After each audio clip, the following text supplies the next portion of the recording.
Hello, and welcome to the recap of The Will of the Many. If you have not read this book, do not watch this video. This is going to be full of spoilers. I'm literally going to recap what happens in this book so that you're ready to read Strength of the Few if you did not have time to reread this, because we're all so excited for the sequel. So one more time, there will be tons of spoilers in this. We're going to spoil this entire book for you right now. But she did the work for all of us. I literally asked her to do this for me. So take me to class, Maddie. Walk me through The Will of the Many by James Islington. I'm so excited. Let's get the whiteboard, please. Yes. Okay. The first thing we're going to recap here is the world and the magic system of The Will of the Many, okay? So, in The Will of the Many, we have the hierarchy. The hierarchy is the power that is now in control since the cataclysm. We don't know much about the cataclysm except that something happened and there are certain relics that are now in the world. We're talking like architectural things that are still here that are pre-hierarchy. So they're called they're pre the cataclysm. And some of them are these like pillars where you can seed your will. Okay, the Will of the Many revolves around will. Okay, so let's just, can you hold this for me, sis? Okay, so we have the hierarchy. The hierarchy is built on three pillars, okay? There's three large pyramids of power, if you will. Those are religion, the religion pyramid, governance, and religion. Wait, you already said religion. I'm so sorry. Governance and military. Thank you. So sorry. I'm gonna keep her straight this whole time. Thank you so much. So, come. So, the hierarchy has three main pillars: religion, governance, and military. So, our main character, this, is an orphan. He has no rank in the hierarchy. If he did, he would be called an octavi.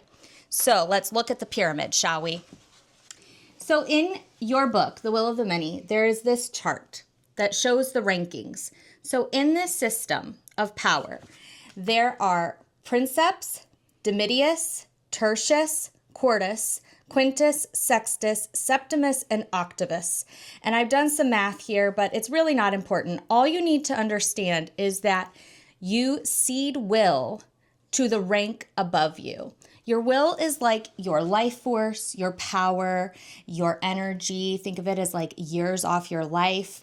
And so it translates into this kind of like strength. And so if you are high up in the rankings and you have people below you seeding their will to you, you can channel your additional will into physical strength, into speed, into like hypervision. You could use it to imbue objects, which they do later in the book. So you could literally move things like in a physical way. Like heavy things. Or things like ships are moved by will. Insane. So like think about like the mechanics of this world or any of the technology is run by will. So like higher important people are imbuing those objects and making them do things. So that's how will works. And the hierarchy's big message or propaganda is that this is a meritocracy. So based on your merit, you could always move up and become a more powerful person. But in reality, it's basically an aristocracy. So if you had power or your parents have power, you will have power. And you really can't get out of being in the lower classes. Well, that was going to be my question is like, who decides what level they're in? Like, who decides what level you're born into? Right. So essentially, it's that within the system, there are very, very, very, very few at the top with all of the power, and all of the many at the bottom do not have power. But in order to get anywhere in life, you would seed your will to the person above you so that you could have like a position or a home or some kind of standing. So it's a give and take situation. right. But do you have the option to not cede will? Because I know our main character, Viz, does choose to not cede will, which is unconventional. It's basically illegal. That's what I thought. Like once you turn 17, you have to cede.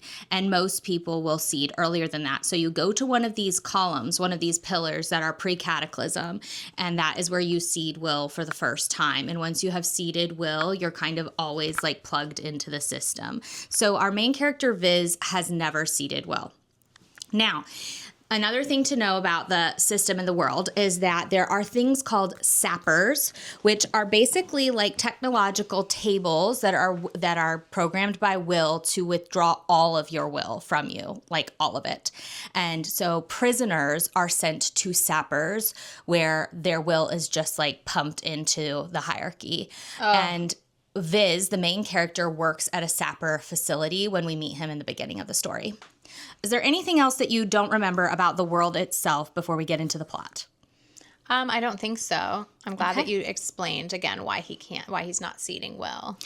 I mean, you don't quite know why he's not. You just know he has a stand on this and he has to keep that under wraps. No, we do. And since this is full of spoilers and I'm not going to go in order, we'll just tell you. Viz is the son. His real name is Diego. He is a prince from a small village island, kind of like a tropical region in the north called Seuss. And I can find it on the map. His family and his culture never ceded will.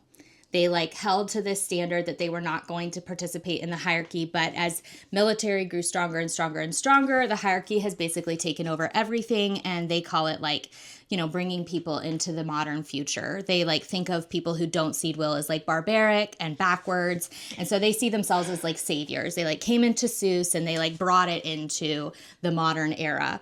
But what happened is the entire royal family was executed, which is Viz, the main character, or Diego. It is his mother, father, and his two sisters were killed. He escaped and is now in hiding, and he refuses to cede will basically out of honor. I mean, as a standing up to the hierarchy, but also because, his culture just didn't cede will. That was not something they believed in. It's like he's respecting what he was raised with. Right. And his family. So let's get oriented on the map, shall we? Okay. This is now the Katenan Republic, which that means the hierarchy. So here's the whole situation. Up here is Seuss. This is like this little island up here. But it's not an island. Yes, it is. It's like right off the land, though. And then the capital here is Katen, down here on the Sea of Kos. And then Solovegas, which is the island where the institute is, like where the academy is right here. Like it's a little island just off of Katen, the capital. And then there's the area right here is the necropolis. They go there as well. So this is most of where the story takes place, right here around the capital and on Solovegas. But Seuss is where, up here in the northeast, is where Viz is from. That's where he was a prince.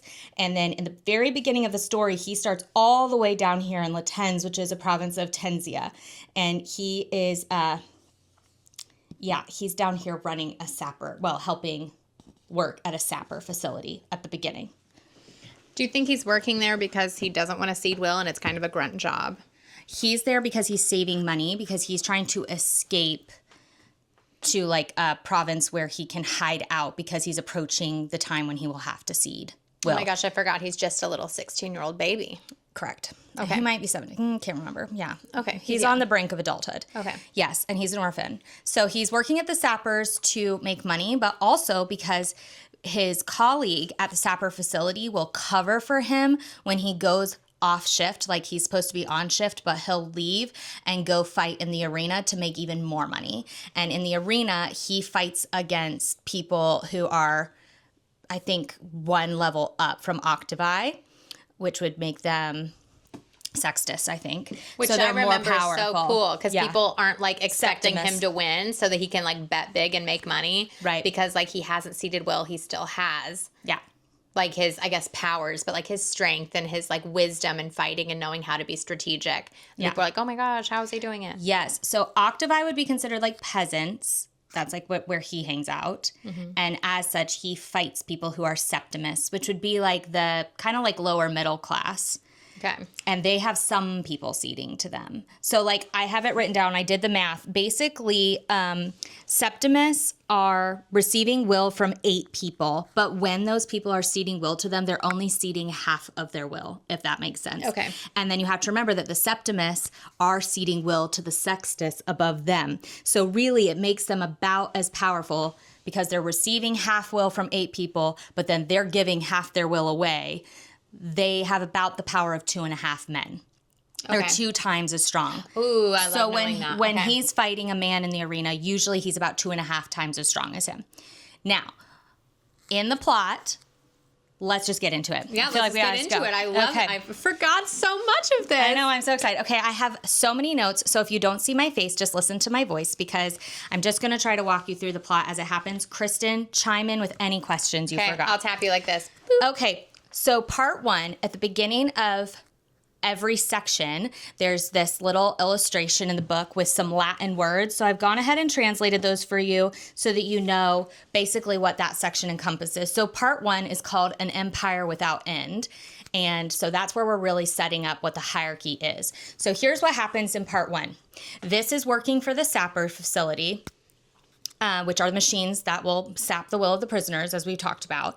But he gets off early to go win a fight because he's saving money.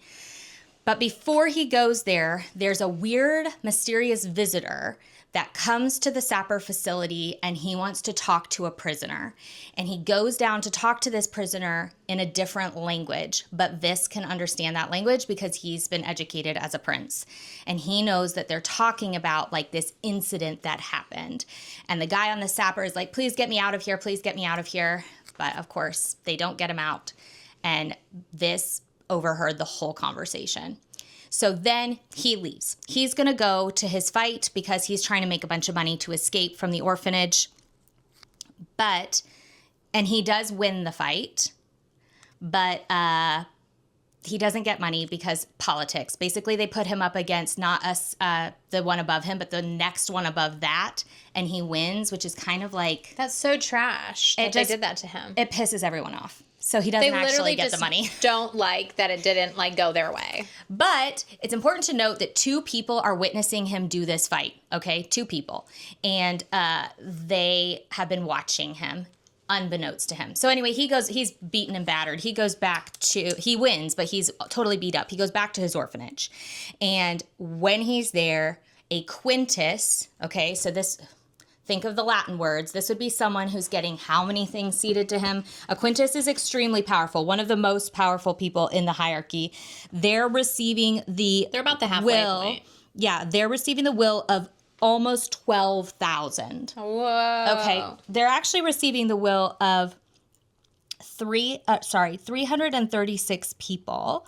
But because all of their will is magnified because of the people that are below them, does that make sense? Like if the people below a quintus are receiving will from the people below them, then when they see their will is actually more powerful. It's worth more than like a normal one person. So think of it as like it just is so exponential how much a quintus is powerful. So it's like a snowball effect. It just gets larger and larger. Yeah. Yes. A quintus Compounding. Comes to the orphanage to adopt Vis, and Vis immediately recognizes him as the man who came in disguise to the sappers to talk to the prisoner.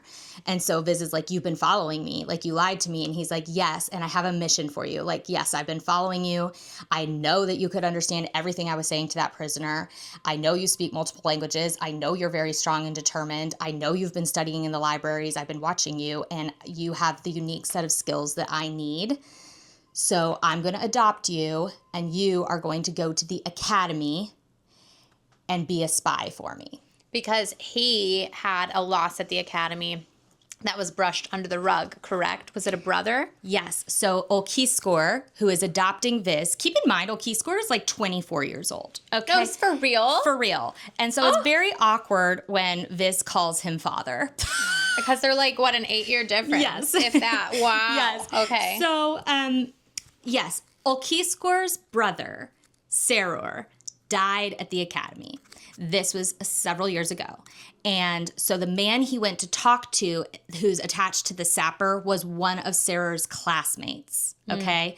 So it sort of feels like the academy has been like hushing up anyone who was in that graduating class who might know anything. Yeah. And the academy told everyone that Saror committed suicide basically out of guilt for what happened to one of their classmates because she became blind. Her name was Lannistia, and she now works for Ulquiscor, who is adopting Vis. Now, we're going to find out very quickly that actually Saror and Lannistia were together. They were lovers. Aww. And so it kind of helps validate the story that given what happened to her, that she became blind, lost her eyes, that he would, if he felt responsible for that he would feel guilty enough to kill himself.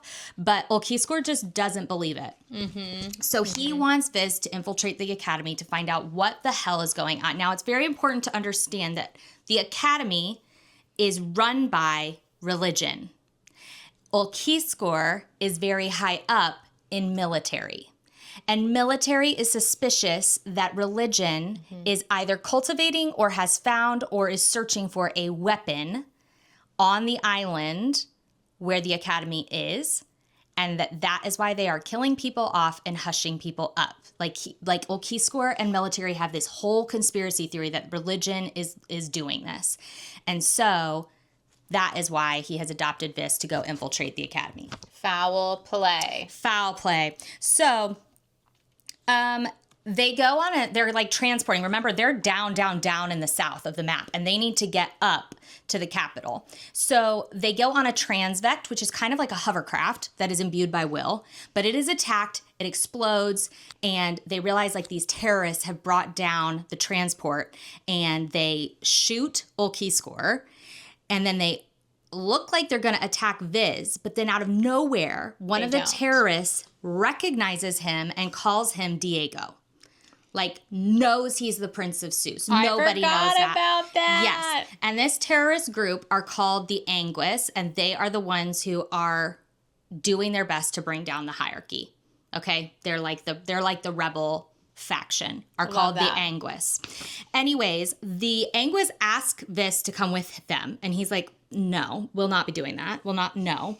What the fuck? And so he won't go with them. And instead he's like kind of wounded, and he wakes up in the academy. So what happens is they get back on the transvect, and he and Ulquiscor kind of make like a pit stop on their way to the capital at Slovegas, the island that has the academy on it. And when he wakes up, he thinks he's talking to a doctor. He's actually talking to the headmaster, whose name is Viridius. And Viridius and Ulquiscor pretend to be buddy-buddy because Viridius graduated in the same class as Saror and then became the headmaster of the academy. But really, Ulquiscor basically thinks Viridius is the one behind everything. So they really don't trust each other. And they're both like vying for Vis's trust. And I think Viridius can tell because Ulquiscor has adopted Vis and is putting him in the academy. He's like, you're spying. Yes. Like, Viridius is no idiot. Okay.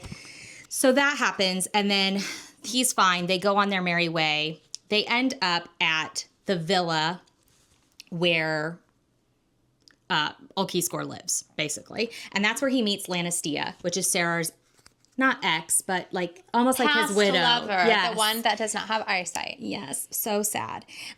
So they continue on to the Villa Telemus, and he overhears this conversation between Ulquiscor and Lannistia, where she's like really questioning Ulquiscor, like, are you sure this is the right move, basically?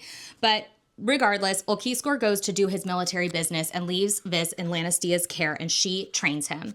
Cue the training montage. I love a good training montage. We love it. We love it. So he trains for a month. He's introduced to the labyrinth.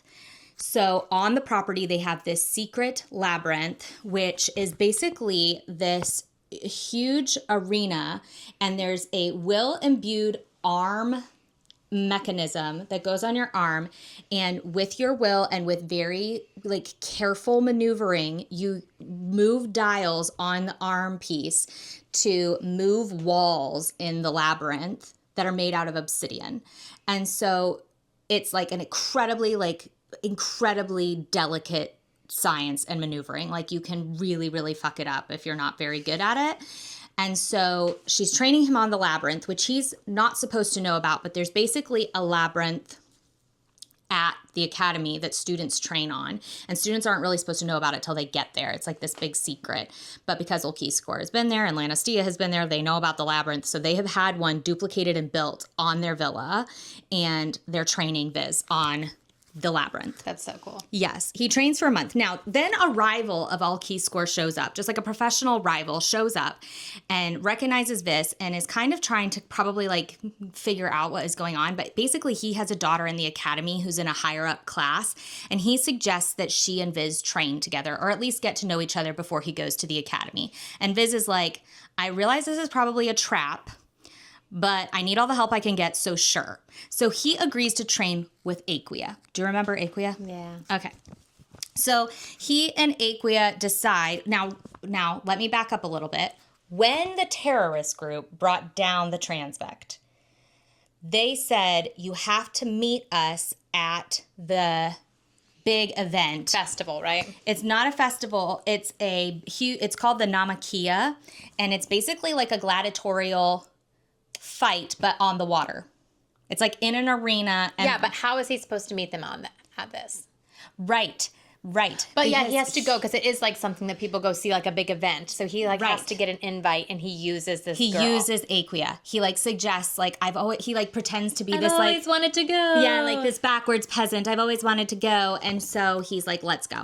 So Aquia takes him to the Namakea. At the Namakea, the Aqueous find him. He like slips off to the bathroom or something. They find him, and actually one of the old people from his area, from Seuss, is leading the Anguis. And he's like, oh my God, like, and they kind of have this like moral conversation where he's like, there's gotta be another way. Like, of course we all hate the hierarchy, but there's gotta be another way besides like these acts of terrorism that are like actually killing people. And they have this philosophical debate where the head of the Anguis basically says, there is no middle ground. Like, even if they're innocent, if they are ceding will, they are participating, and therefore they have, like, they've forfeited their right for our protection. Very black and white situation. So anyways, they give him this stylus, and they do this little thing with him, which you're like, what the fuck is going on? He goes back to his seat, and then out of nowhere, the Namakea starts, like everything's happening, but out of nowhere, the leader of the Anguis comes out into the arena and like sits in this meditative posture, and like the world around him is like flickering. It's very weird.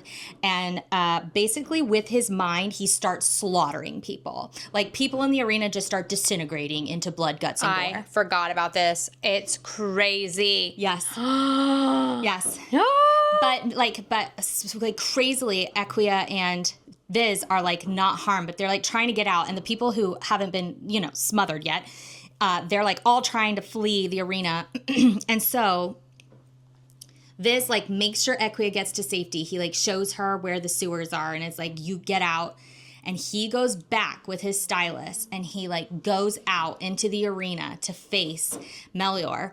I think that's his name. And who's his old family buddy and the leader of the rebels. Yes.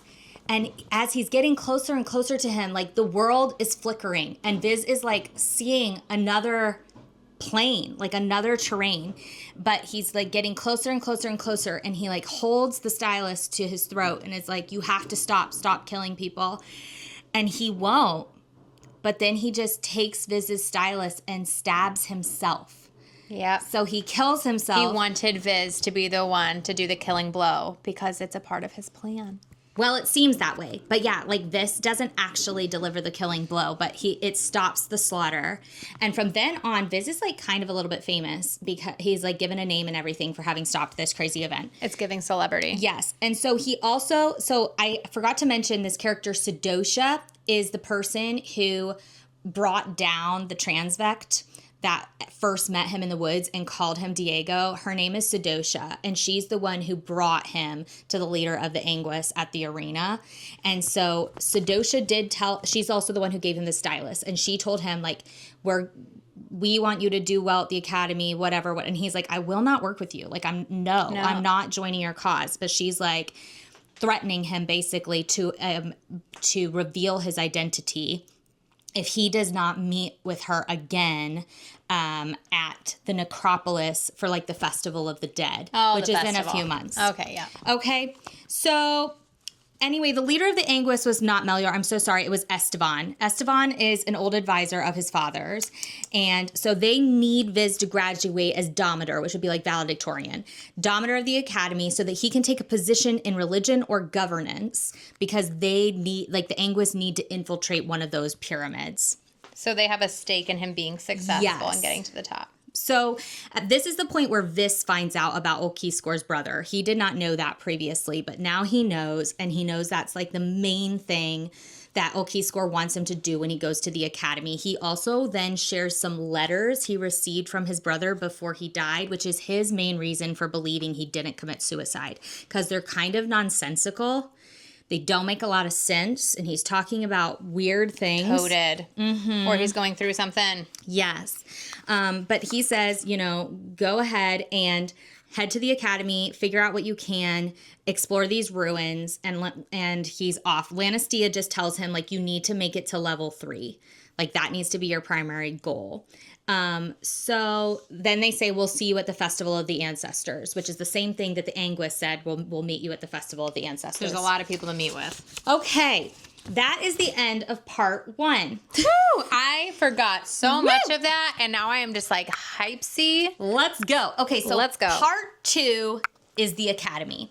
And part 2 is called Results, God Willing. That's what the Latin translates to. So this is where we meet like the professors of the school and the other students. And the only thing you really need to know world building wise about the school is that it is laid out in classes the same as the hierarchy, only it really is a meritocracy within the school. So if you master the material at level 8, then you move to level 7. If you master 7, you move to 6, and so on. I do believe you start in level 7.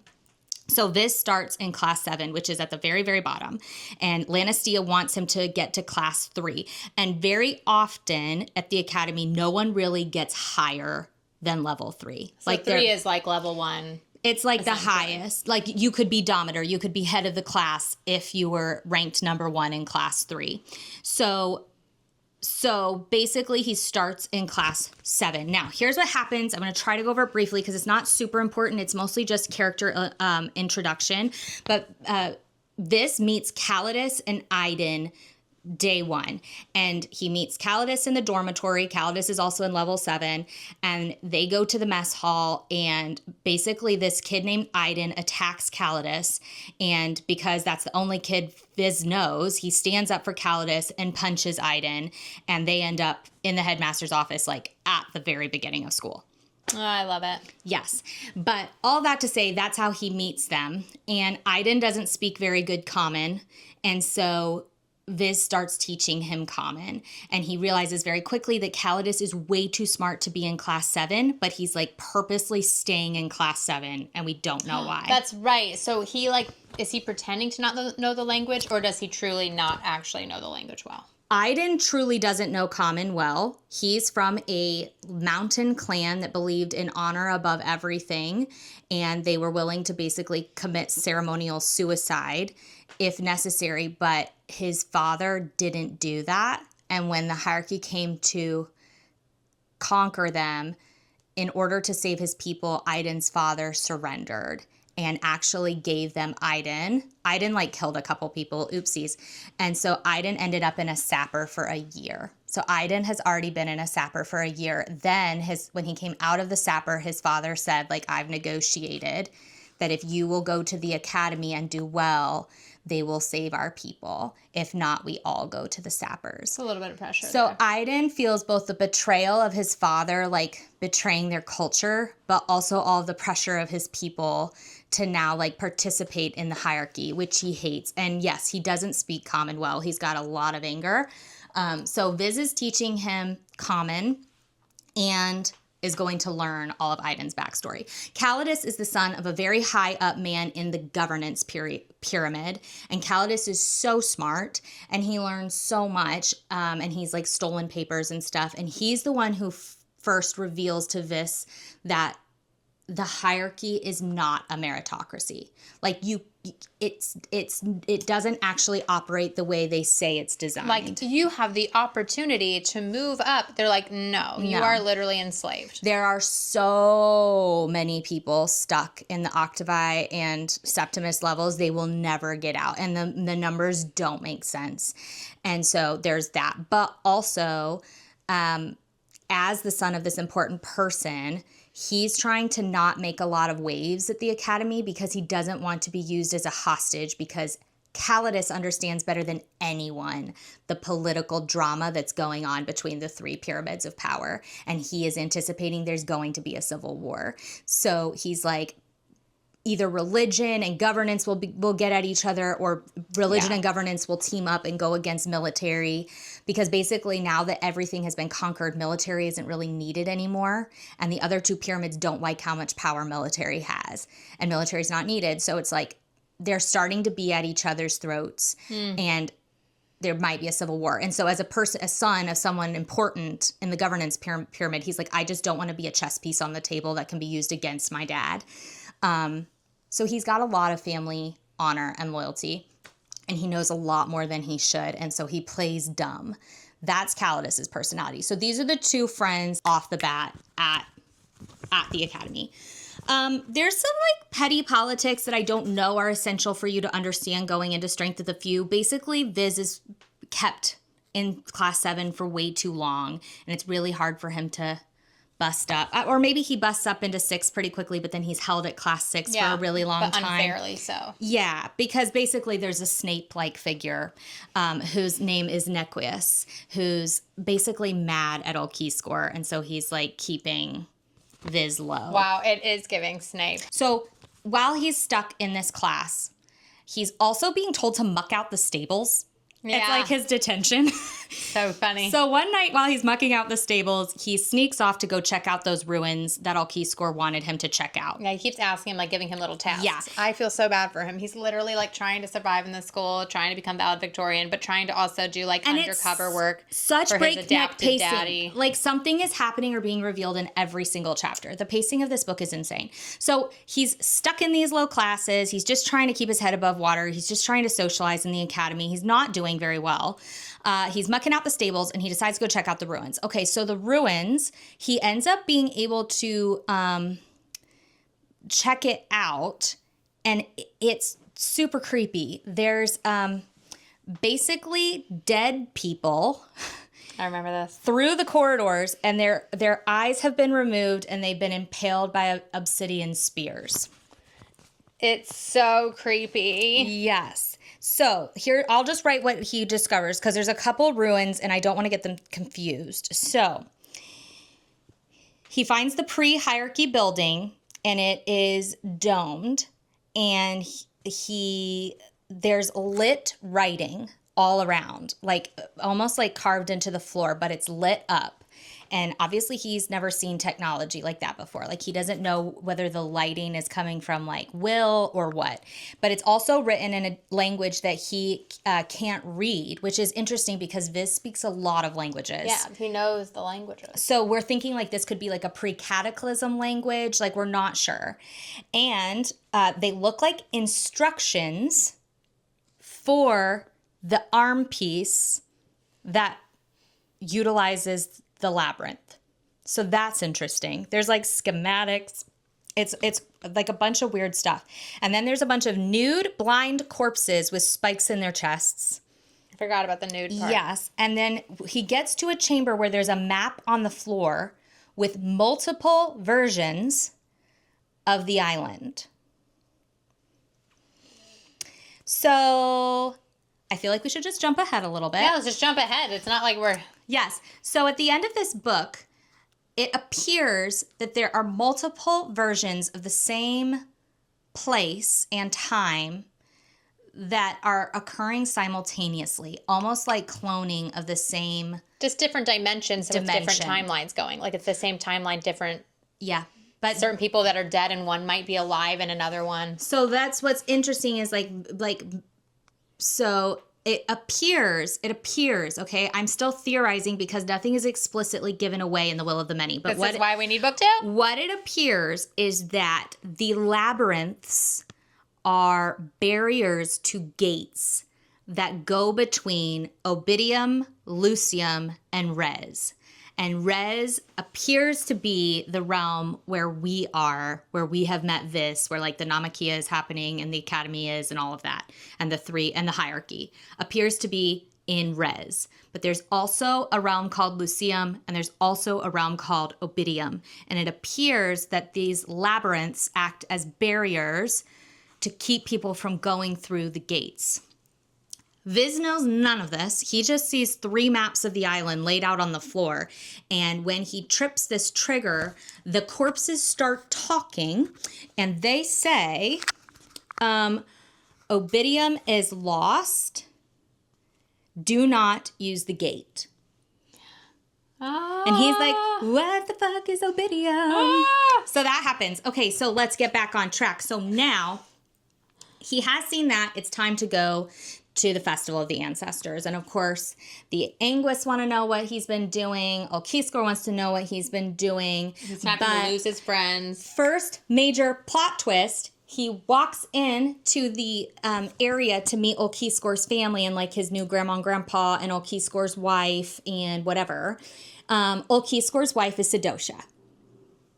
Plot twist, the girl that's with the Anguis is actually Relucia, which is Olkiskor's wife. Right. So Olkiskor's wife is working with the Anguis. She is the infiltrator. Yes. So that was crazy first. Because he's in military, right? So is that how they like have an in as rebels in the military? Is that she's like up at the top? I don't know. Presumably, presumed? yes. Presumably that is how. But actually later in the story, we see that military and Anguis are kind of working together weirdly. Like the military are kind of working with a terrorist organization. So that's really Weird that fucked they up. decided to But shoot him. It does seem like Olkiskor is completely unaware of that, and he does not know who his wife is. That is what it appears. It is never revealed that he knows who she is, and it seems like she is keeping her identity a secret from him. So, oh my gosh, so he goes into the room and he's like, ah. So, yes, Relucia or Sedosha, she shall now be known as Relucia. This is Olkiskor's wife. She confirms that they did all mean for Esteban, who was also known as Melior, to die. So he was meant to die at that event. And the power he wielded might have been the reason that Seuss was conquered. She just drops that little hint on him. Like, there could be this power that he's wielding, and that is why your people were conquered. And you're like, wait, what? So just tuck that fact away for later, because we might learn more about that in The Strength of the Few. I don't know. Mm-hmm.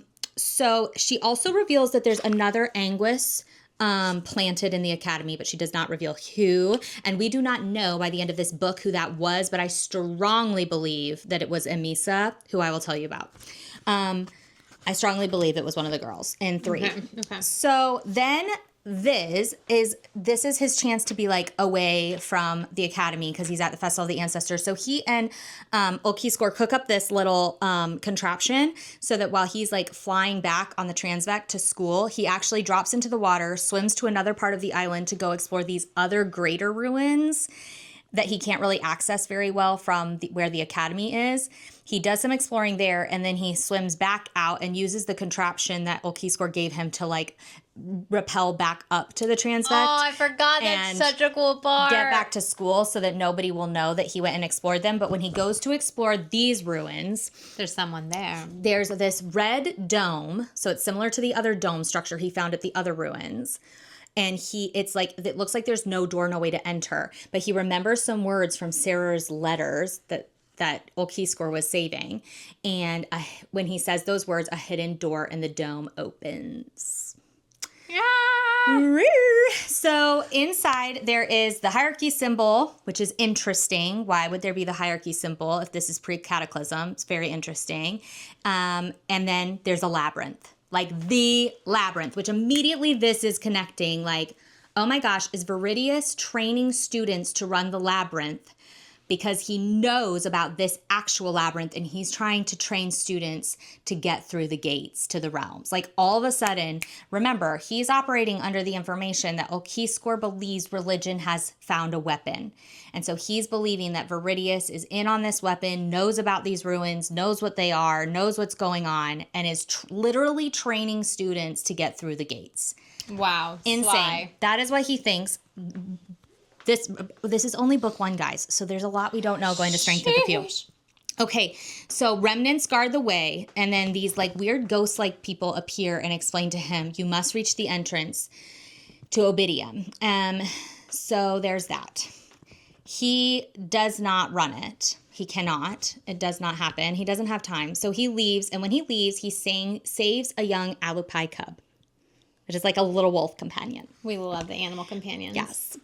And it seems like when he gets close to this, the ruins, his will imbued technology gets screwed up. So just keep that in mind. Right. Yes. Right. But he does eventually make it back onto the Transvect. And when he gets there, he finds out that a student is missing and has died. They tell everyone that he committed suicide. It's happening again. But he puts 2 and 2 together and realizes that Velucia just killed this student because he was in the next up class, and that leaves a spot for Viz to move up into the next class. So the Anguis are fucking crazy. One of the things I love the most about this book is that like the good guys, the rebels, are actually super fucked up. It's a very complicated world. Anyways. Yeah, it's not awesome that they did that. Yeah, so now Viz can move up to class 5 if he can beat another student. So they fight using avatar armor called Emotus. I think this is only important if we end up using this tech again in Strength of the Few, but basically it's kind of like the labyrinth arm Hand thing. thing. Basically, they put on armor that's will imbued to this like fake armor out there. So like their little avatars fight each other and That's they're kinda just fun. like maneuvering them. Kind of like having the joystick for the... Yes. And so Amisa, who I have not yet mentioned, Amisa is in class 3. She's a girl. And she kind of was helping Viz mug out the stable. She's also always kind of been his friend and been intrigued by him because of She's a spy. what he did at the Nemachia. But I strongly believe that she's with the Anguis. Always trying to find an excuse to be with that, bruh. Yeah. They're kind of falling for each other. She helps him learn the armor thing and get up into class 5. And so... Super sad. Also, she reveals that she can speak Chimerian, which is the language that Aiden speaks. So when Viz and Aiden communicate and they're not using common, they're using this language called Chimerian. She and knows. she can speak that language. So he wins. He moves up. He's briefly in class 5, but he quickly moves into class 4. So he's doing very good. Remember, they just want him to get into class 3. Yeah, that's enough. So he kind of goes on an escalation. Like once he's through all that crap, and then he does the Vessel of the Ancestors, he moves up very quickly into 4. Now, this is where Calidus warns him that some students from 3 and 4 have been dying every year. And then Aiden also starts to like really open up to Viz during this time, like about his past. But he also reveals that Viridius is the one who told him to punch Calidus on day 1. What? And so it was kind of like a setup to see what Viz would do in that situation. And that's when he tells him like that he was in a sapper for a year and that his, dad had surrendered to the hierarchy. So the military 3rd and 4th kind of accept Viz. Like they're kind of like, they feel like he's earned his place and they accept him. Okay. But they go to this festival and Relucia meets with him, threatens him. And then while he follows her, to this secret meeting she's having with someone else. And in that meeting, the man transports across the room. Like he disappears in one place and appears in another. Forgot about that. And I feel like we're supposed to be picking up it's because he's moving between realms. So he can go into another realm, move, and come back into our realm almost instantaneously. And it's because he's using the gates. I'm not sure how that can happen. That's just my theory going into Strength of the Few, but that could be one way that people are like moving between the realms. Dude, that's wild. Yeah, it's pretty nuts. Okay, did anything else happen at that festival? yeah, the other side is mentioned during that meeting. And then Viz is jumped while he's at this festival. And it's revealed that Equia, his friend that he freaking saved at the Namakea, has been suspecting him this whole time of actually using Will, even though he pretends he's never seated. And so she arranges to have him jumped because she knows if he's being jumped, he'll use Will. But of course he can't because he never has, so he doesn't. So he passes the test, so she feels really bad. What an idiot. So now it's time for like a holiday from school, and they invite him to this exotic beachy location, which is Seuss, his hometown. That part was so emotional. Crazy. And so Relucia and Ulquiskor have like things they want him to do while he's on holiday with the students. Basically, military is going to be having some meetings during the holiday break because one of the thirds, the students in 3, his dad is like high up. I think it's military. It might be governance. But anyway, one of the pyramids, they're having like their big meetings during the holiday. And so Viz is supposed to, Relucia wants him to sneak through the old tunnels. How does she know about the old tunnels? We should ask that question. But anyways, he goes through the old tunnels to like listen in on these meetings. And then Ulquiskor just kind of wants him to be like really bonding with the other students, but he's concerned about the attachment he sees with him and Amisa. He's just like, I don't know if we can trust her. So basically Amisa goes swimming during a riptide and Viz has to save her, and then they kiss. Oh, I loved that moment. This is where you find out that he's from there. Like, we obviously told you early on. Yeah, it's peppered throughout, but this is where it's like first obvious. Yeah, that's when it's just like, and this was his home. Yeah, and guys, he finds like this trove, one of the like advisors of his father who is now serving the hierarchy in order to like protect their people. He like saved all the stuff from their rooms, and you find these cute little wooden ships that Viz carved for each member of his family, but his is missing. That comes back full circle at the end of the book. But like, yeah, he's, you know, he like kind of gets some closure and some healing. He like confirms that his family was dead because he never saw it. You know, he escaped and he just heard that his family had been hanged, but like the advisor tells him like, He yes, tells him they how were it hanged. happened. It's Yeah. so emotional. It's so rough. Harley keeps it together, blah, blah, blah. What he finds out, the big thing he found out on Seuss was that military aided the Aqueous in attacking the Namakea. So military are trying to destabilize things and create threats and even almost like build the Aqueous up, the Anguis up, the terrorist group, because that means they're needed. Like, the more distable everything feels, the more people are still relying on military. Okay. Okay, and the more power they can get. So military is working with the terrorist group. Exactly. Yeah. That's so he's hurtful. just not. Yeah. In the meantime, when he gets back to school, Viz notices that Calidus is meeting with one of the other girls in class 3. Her name is Belly. And he sees them secretly meeting, and he like assumes maybe Calidus and Belly have like a love affair going on. But he's wrong. Actually, Wait, remind us who Calidus is again. Calidus is his bestie, who's in class 7. His dad is in governance.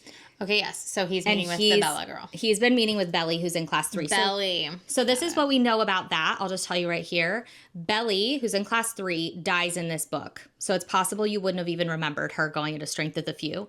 Belly's in class 3. She and Calidus's family had spent some time together, and they had gotten close, and Calidus had developed a crush on her. And so he had told her some secrets. He had stolen papers even to prove to her that students were dying in the upper classes every single year at the academy. And basically she kept the papers and was blackmailing him. So he was stressed out. He finally confesses this to Viz. Like, this is why I've been meeting her, because I keep trying to get my papers back. At this point, remember, Viz is in class 4 and needs to get into class 3. So he hatches a plan, and Amisa and Calidus help him. He sits Belly down to play Foundation, which is like their chess game. So fun. Yes, and they battle it out. He convinces her to like bet stakes, and he says like, if you'll give me your place in class 3 if you lose, and if I lose, something will happen. I don't know. Wait, I thought he was betting for the papers. Well, that's how he works it in. So Oh, then because somebody's stealing the papers. right before he's about to beat her, and she sees that she's beat and freaks out and doesn't want to suffer the embarrassment or lose her place, he says, I'll let you win if you go right now, get those papers and give them to Calidus. So she does. He like pretends he has to go to the bathroom or something. She gives Calidus the papers. Calidus gives him the nod, like, yes, I've gotten my papers. And then he beats her anyway and takes her place. Oh, Yes. Viz! He goes so crazy, but he's like, how's it feel to be betrayed? Oh, yeah, to blackmail someone who had a crush on you, you evil woman. Yes. Okay, so then we had the whole thing. So basically, Viz is now in class 3. That's all that matters. And we're moving towards graduation. And obviously, everyone wants Viz to graduate as Dometer. To do that, you have to compete in this Hunger Games type situation. They have this like Deadly competition, deadly trial situation. It's not really supposed to be deadly, but you get it. And this is where things go fucking crazy. I know. I see you still have so many notes just for this back section. I'm just so for the excited. back section. So this is part 3, which translates to the poison is in the tail. Basically, he gets into class 3 and Viridius, the headmaster, tells everyone, you are going to be able to use students from class 4 to be on your team. So everybody in class 3 needs to pick 2 teammates to run with them in the competition. We don't know what the competition is, but you get to pick 2 classmates. Those 2 classmates are going to know something you don't know going in, and you just have to be okay with that. So pick people that you trust.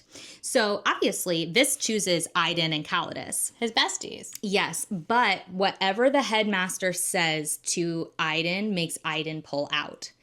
So then he needs to pick someone else. And so he's got Calidus. He chooses Equia. Questionable decision because she had him jumped. But for some reason, he just decides that Equia is kind of trustworthy at this point. And so he has Equia, who should resent him because she's now in class. Well, she stayed in class 4 and didn't get up to class 3. Sad for her. So because sad. he beat her in the game. No, that was Belly. Equi is the person that he originally went to the Namakea with. Yes. And he met with her before the academy. Yes, and she's the one who had him jumped to find out if he was girl. lying about having Will. Okay, so let's get into it. Oh my God. We are on... Yep, I just want to make sure that we're in order here. I'm so excited for this. All right, here we go. Let's go. We're ramping up now. So this asks Equia, he assumes they will all have to run the real labyrinth in the real dome because remember, he's put 2 and 2 together to assume that they've all been practicing the labyrinth this whole time because Viridius actually wants them to run the labyrinth, the real labyrinth in those old ruins. That's what he's assuming. Mm-hmm. But that is not the case. The challenge is revealed to be that they need to procure the heart of Jovan. Jovan is like their Zeus. That's the festival he went to, as the festival of Jovan. And there's this statue of Jovan at the academy, and there's this heart piece, okay? So they're going to go after that piece. There's a couple of complicated rules, so I'll try to remind you guys, but it's probably not that important for Strength of the Few.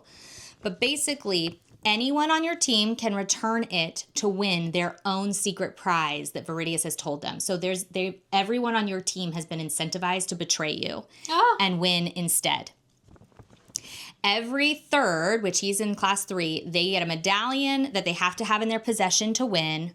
And then they are given stones to track the medallions, but not everyone gets those stones. It's kind of complicated. But basically this doesn't get any stones, so he can't track anyone's medallions. He can't see where any of his competitors are. Right. Now, they are all also given internal trackers that they swallow that are linked to their medallions. So if their medallion and their tracker are separated, meaning someone has stolen their tracker, then their security team will come in and they'll be disqualified. They'll come in and rescue them, but they'll be disqualified. So this immediately pukes up his tracker because he's like, I'm probably going to get separated from my medallion and... I'm just going to puke it up. So he immediately pukes up his tracker. Gross. And then they keep that with the medallion no matter what. Now, Belly, who he made an enemy of, immediately attacks him and Calidus and Equius with her crew.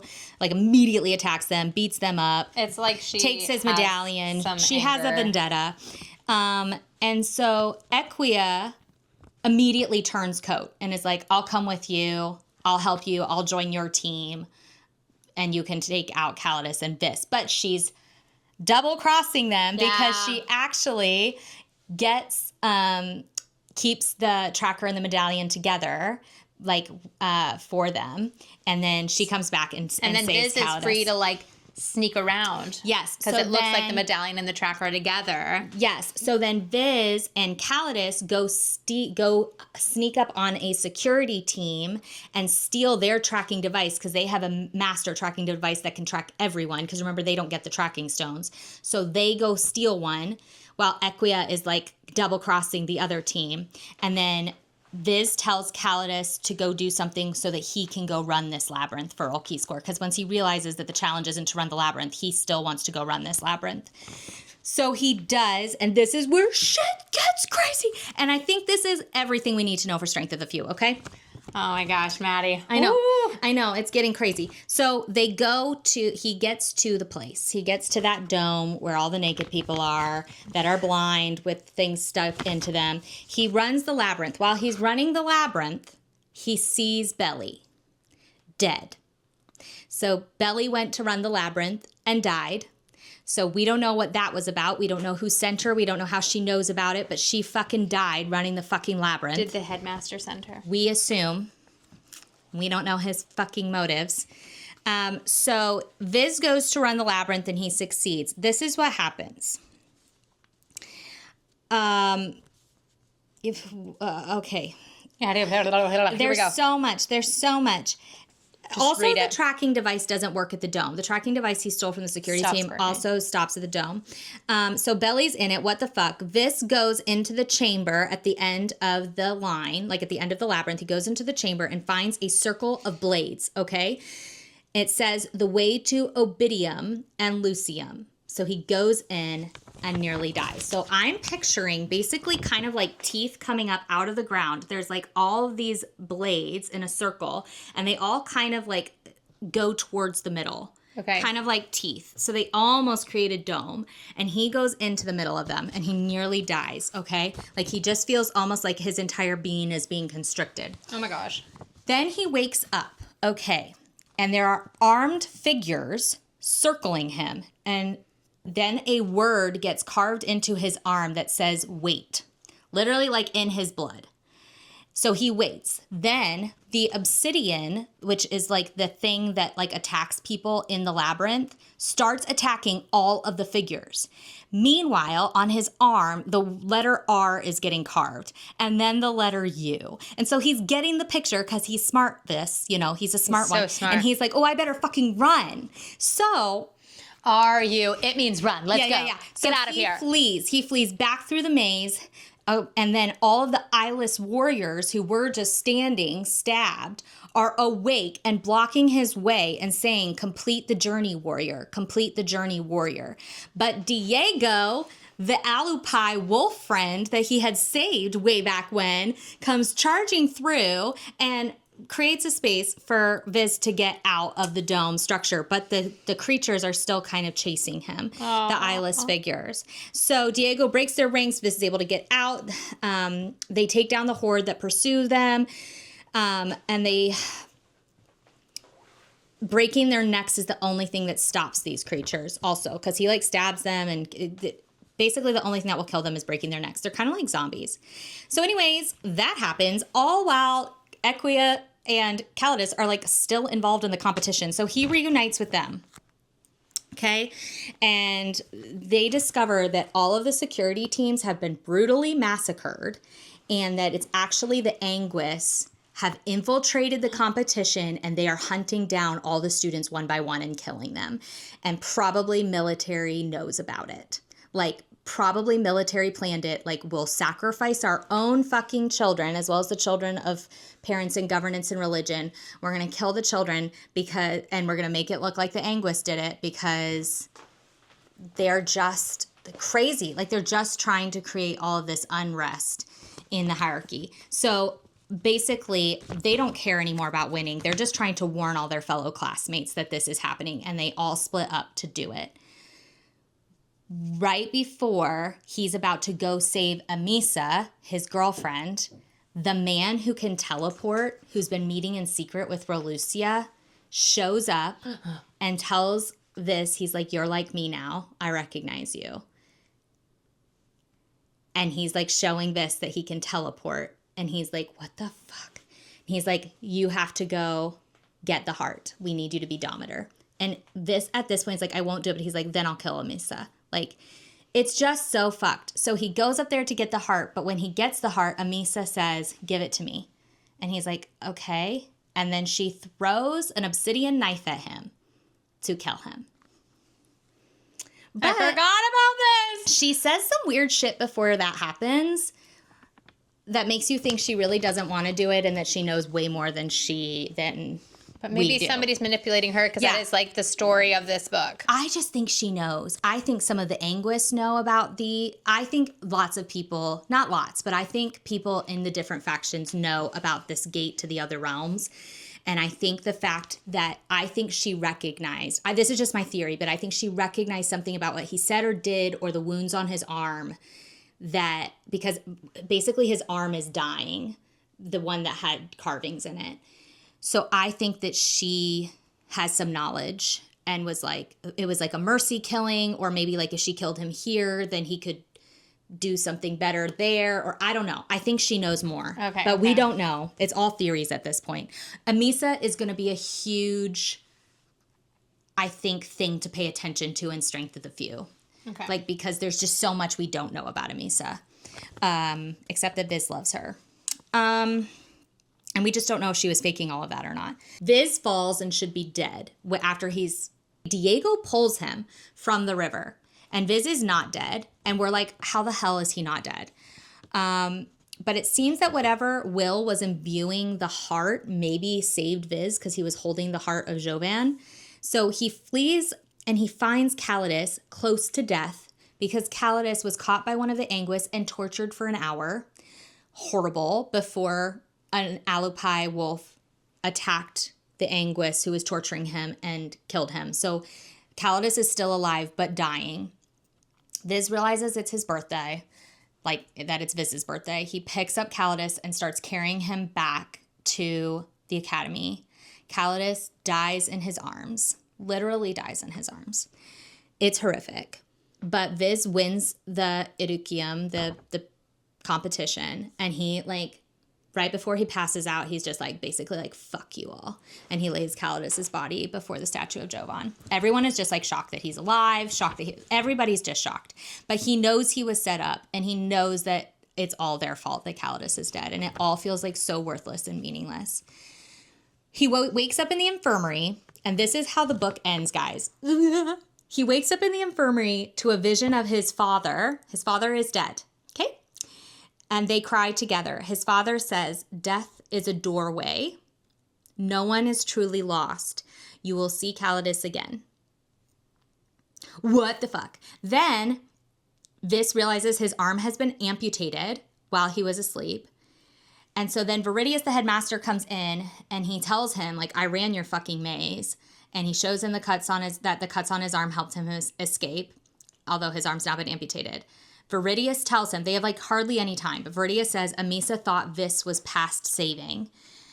Viz chooses, and Viridius is you now, they're coming, because you're Dometer, you have to choose your position in a pyramid, and he begs him to choose a position in religion. Ulquiskor wants him to choose a position in military. Instead, Viz chooses to join Calidus's father's department in governance, which I find very interesting going into Strength of the Few, because now we have a prime character, Ulquiskor, who's in military. Mm-hmm. We have a prime character in religion, which is Viridius. And then we'll have Viz. In governance. So if they all end up working together, they will have, access. Yeah, but it's so crazy because we hated the headmaster the whole time, and now you're wait. I just don't know. We still don't know. There's just so much we don't know. Oh my gosh, and we don't know about his girlfriend. We don't know anything. Death is a doorway. Right? So he chooses that. Then Viz goes to the bedside table in his hospital bed, and there's the wooden boat that he carved with his name on it, which only his dad would have had in his possession. Stop it. So it's possible that his dad died in this realm, but was alive in another realm and was able to come through a gate into this realm to talk to this. This is why I was like, I will sell a limb to get book 2. I know. But I forgot. It's been a year. I forgot. It's so fucked. Okay, so then we have the epilogue. The epilogue translates to from one, many. And the epilogue is where we realize that when Viz ran the maze and went into that circle of blades and passed out, and when he woke up and shit was getting carved into his arm, basically another version of this went to Lucium and sacrificed his arm, which is why his arm dies in this realm. And then another version of him woke up in Obidium, and there he met Saror, which is Ulquiscor's brother. Yep.